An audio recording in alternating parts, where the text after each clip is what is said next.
Greetings to all my 10th grade children. I am here for the subject English. Today we are going to see with the story The Tempest for the Supplementary Unit 1. Hope you will enjoy the class. Today let's see the story The Tempest, which is the famous work of Shakespeare. In our textbook they have given an extract from the Charles Lamb of Shakespeare's best work, one of the best work, The Tempest. Let's go through the characters. Who are the characters? The first main character is Prospero. He is the hero of the story, and this Prospero is a very old man. He is a magician and he was once a Duke of Milan. So this is Prospero. He is a great magician. And Prospero has a daughter called Miranda, daughter of Prospero. Next one is Ferdinand, and this daughter Miranda falls in love with Ferdinand later part of the story. So this Ferdinand, actually he was the Prince of Naples. Then Ferdinand's father is King of Naples. He is a very cruel man. So this character comes in the story. And King of Naples' friend is Antonio. And this Antonio is the brother of Prospero. The next one is Gonzalo. Gonzalo is a faithful servant of Prospero who helped him at his difficult times, and he was also a kind lord of Prospero in his court when he was a duke. The next one is Ariel. Ariel is the head of the spirits and he is termed here as chief spirit. The next one is Caliban. Caliban is an ugly monster, is a very cruel person, and this Caliban was the son of Sycorax. Sycorax was a witch who was fighting against Prospero. So let's go through the story. It's a very interesting story. You will really enjoy it. It's a comedy and it's one of the best works of Shakespeare. In this story, Prospero stands at the seashore and he looks at a tempest. Tempest in the sense a violent windy storm. It's a kind of a cyclone, and there was a ship which was having a difficult time over the sea.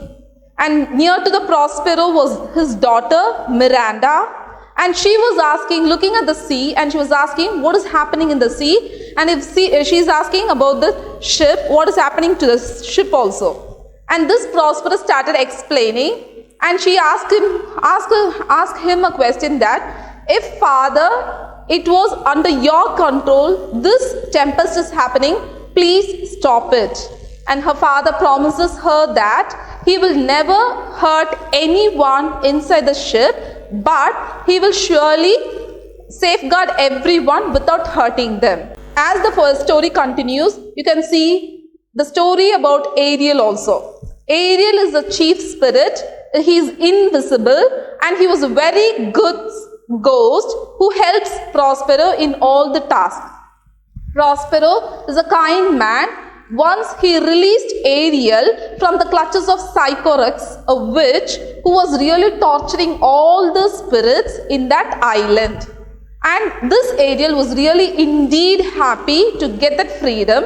So he was really a very good faithful slave and a very good friend of Prospero. Actually, he is a spirit. He is a ghost. And this Ariel was tormenting the ship and creating the tempest in the sea, and he was creating a great confusion among the sailors in the ship. Now this Ariel, when he does all these things, here on the seashore, the Prospero and the daughter have a good conversation. A dialogue goes in between them, where he says about his flashback before 12 years. And he asks his daughter, my dear little daughter, do you remember when you came to this island, which he termed it as a cell, which he termed it as a jail? So that he asked her. But she said, no, I don't remember. And he was saying, he started a story like this. He had a brother called Antonio, and this Prospero was a great fan of magic. So he always tried to read magical books, and he was always spending his time at his study reading all the magic books. So using this time, what this Antonio is doing is he's taking away the and he chases away Prospero from that place. So Prospero and his daughter, who was 3-year-old baby, and she was taken, and when they were chastened from the dukedom, Antonio gave a small little boat with all his books, a small little amount of food and water, just to survive them, or either to make them to die in the sea. So this Prospero sets with his daughter to the sea, but his faithful friend Gonzalo, what he's doing is he's giving additional supplies to him, and that made him to reach in the island finally. So this island, so how, like that only they came to this island, and in this island no other human beings are there except a group of spirits, and the chief spirit is Ariel. And Ariel is playing in the sea with the ship, and what is happening is, because of this tempest, all the people in the sea were really afraid. In the ship they were really afraid, and the first one was Ferdinand, who jumped from the ship into the sea because of the fear.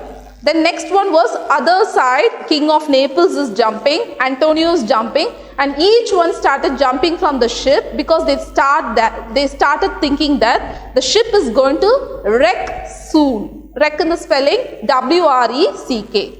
It's going to wreck soon. And so this Ariel carefully separates Ferdinand to one part of the island and separates the other people to other part of the island. Later, he comes here and gives the description how he did the work of the thing. So let's see the you already saw the picture of this is the Ariel coming and giving the lively description of how he did all the work in the sea. And when Ariel comes there, only Prospero can see him. As soon as Ariel comes, he takes his magic wand, puts Miranda into sleep, and he listens to all whatever Ariel is speaking. Prospero is really happy to hear how his enemies, that is King of Naples, Antonio and the others, were really tortured, because a kind of a revenge he is taking there. And on the other hand, Ferdinand was separated carefully by Ariel. He really appreciates Ariel at this moment, and he asks Ariel to somehow bring Ferdinand to their place. And that's how Ferdinand is coming here.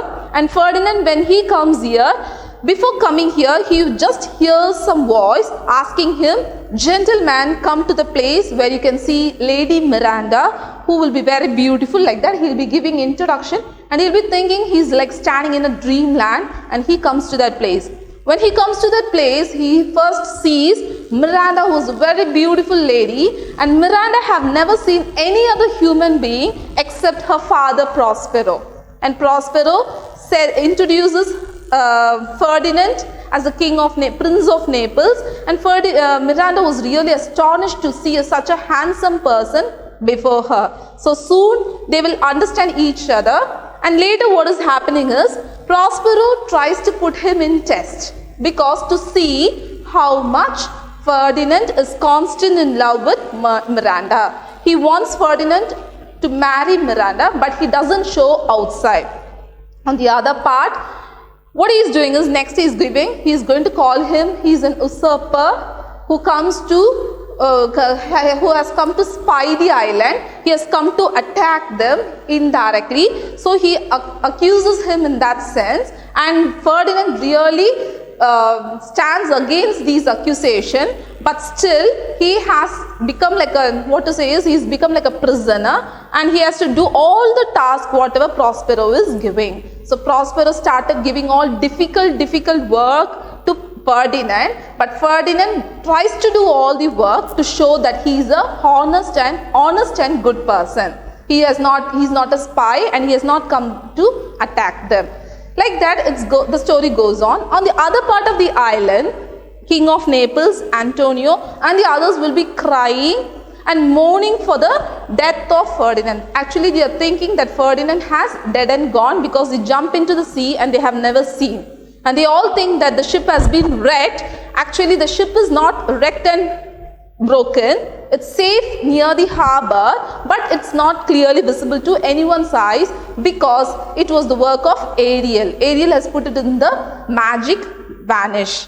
Then what is happening is, after this, Ferdinand tries to do all the work, and when Ferdinand tries to do all the work, Miranda feels sad about him.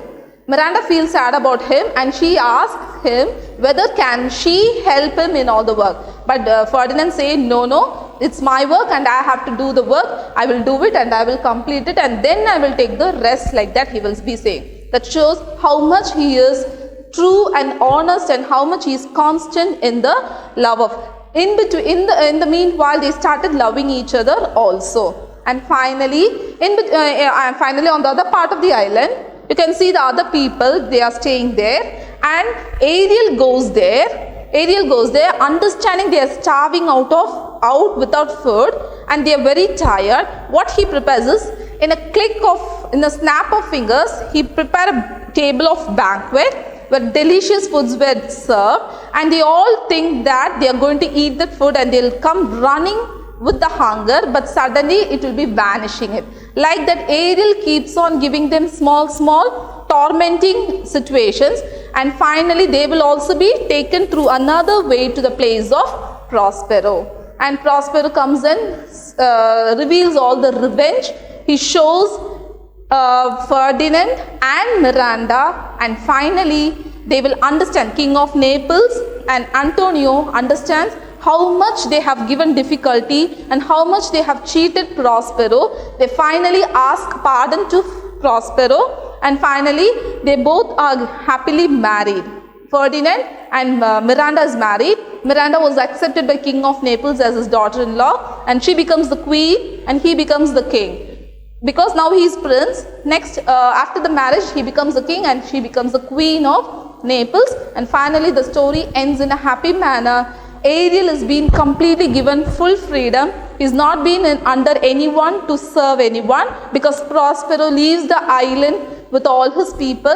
He will also visit his friend Gonzalo in the last part of the story, and finally he thanked him because of Gonzalo's timely help before 12 years, he and his daughter is alive today. So that's what is a nice story. Hope you all would have enjoyed the story. Thank you.